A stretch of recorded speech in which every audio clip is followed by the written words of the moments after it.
all to please stand up. Let's have our opening prayer. Amen. Requesting all, please be seated. So, anyone who have idea about our lesson today? Miss Laura? I think it's all about exercise for movement. Yes, we have an idea. So, our topic today is motor control theories in relation to fitness and exercise. It is a performance-based learning presentation. So, if we say motor control theories, motor control, from the word motor control, what comes out of your mind? Okay, Mara, please stand up. I think it's all about movement or how we control our movement. Yes, exactly. So from the word motor control, it is all about the movement of the body, how it connects our mental and physical movement. So let me show you the learning competency. So our learning competency is all about applying motor control in relation to fitness and exercise. So motor control is all together fitness and exercise. So our driven question is, how can you achieve fit athletic performance without injury? So from this question, who have an answer? Anyone? Is it Mara? Achieving athletic performance without injury, I think we need to perform the performance correctly to prevent injury and also and also to avoid an accident. You need to perform correctly the performance. So the answer of Ibarra is also the correct answer. And so our objectives of this topic is, at the end of this lesson, the students are expected to investigate the processes by which motor control theories explain fitness and exercise movement. And the second is design a fitness routine that demonstrates proper coordination, balance, and control. And lastly is value the importance of how motor control can improve our exercise and performance and support lifelong habits through reflection. I hope all of you have achieved our objectives for today's lesson. So let me show you our performance based output. So these are the accommodating tasks. So I have the task for you. So here are the instructions. So the plan A, 6 to 10 minutes fitness routine. And the second is justify the routine using motor control theories and demonstrate coordination, balance, and control. And lastly, complete a reflection on how motor control improves lifelong fitness habits. So the students have an output that represent the motor control. So the first is routine plan sheet. Second is live demonstrating, and the third is reflection summary. So these are the materials needed. So the materials needed is cones, markers, timers or stopwatch, mats if optional, and resistant bands, and lights, dumbbells, jumping rope, routine planning sheets, rubric sheets, and lastly, motor control with notes. Okay, everyone. So let's proceed to the motor control theories. So the first theory is open loop control. So what is open loop control? So this theory is fast, pre-planned movement. So movement is performed without feedback. So for example, jumping quickly. So that is the open loop control. So the second theory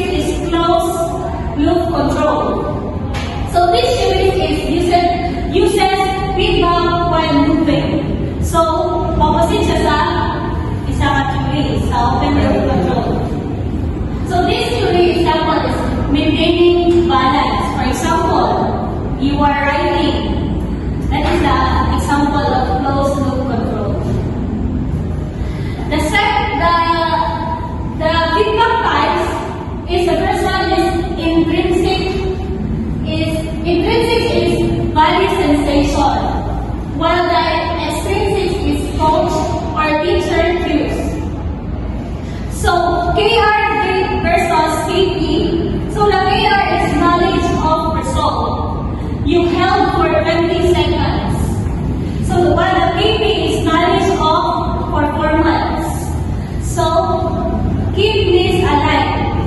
For example, the KR is you are thinking that you need to hold for 20 seconds. KP. So knowledge of performance. So this knowledge is keep this alive. So the additional theories is phase and Foster stages.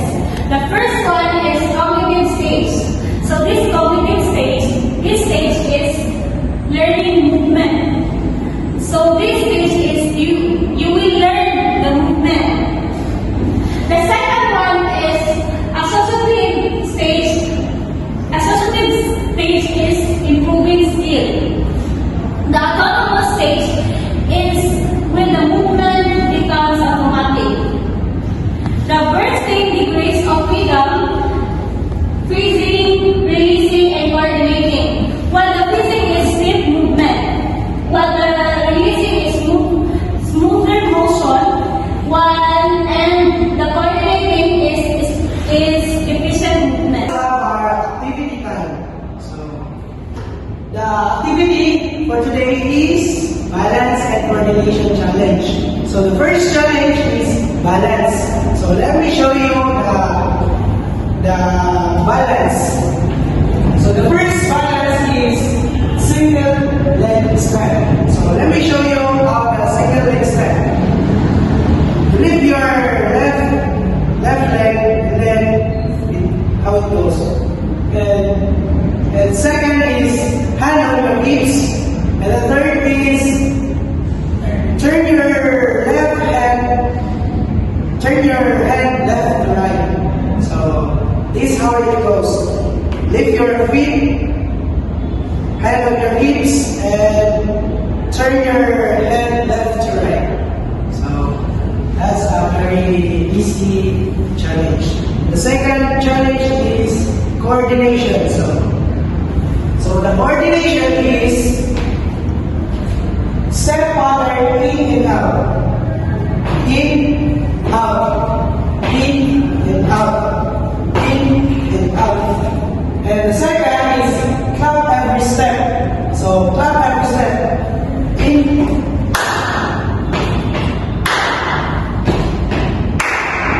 And the third is count backward while stepping. And count backward while stepping is 1, 2, 3, 4, 5, 6. That's it. So before we proceed our groupings for this challenge, I have a criteria for you.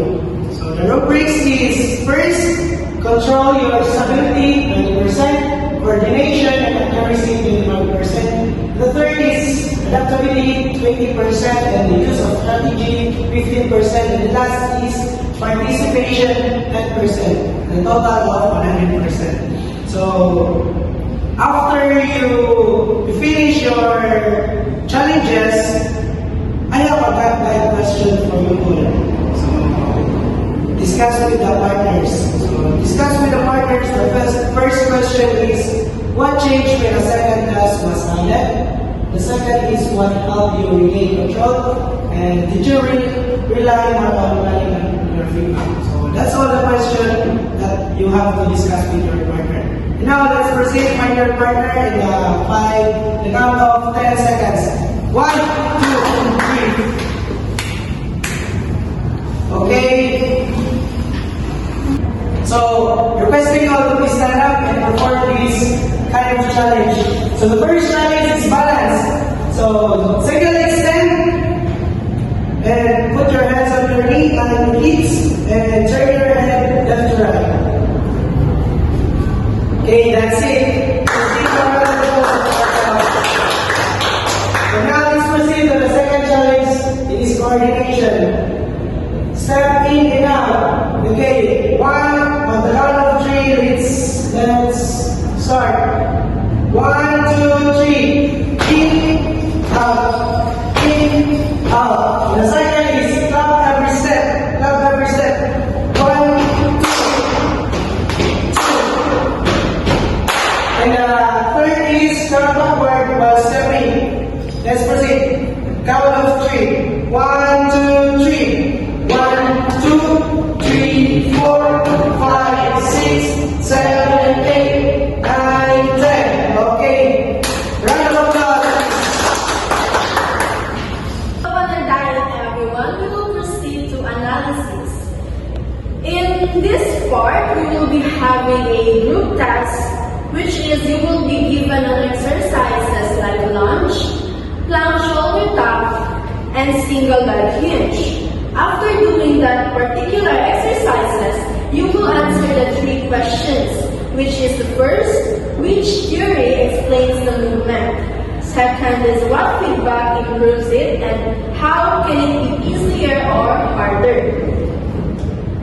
After that, we will proceed to abstraction, which is we will be discussing about the motor control principles. We will write a 3 to 5 if and then statements. For example, if movement needs balance, then feedback becomes important. If I am a beginner, then I should slow down. If coordination fails, then simplify movements first. In this part, we will be including a routine requirements, which is first, progression for 2 exercises, regression for 2 exercises, at least 2 motor control theories used, 1 PR statement and 1 AD statement.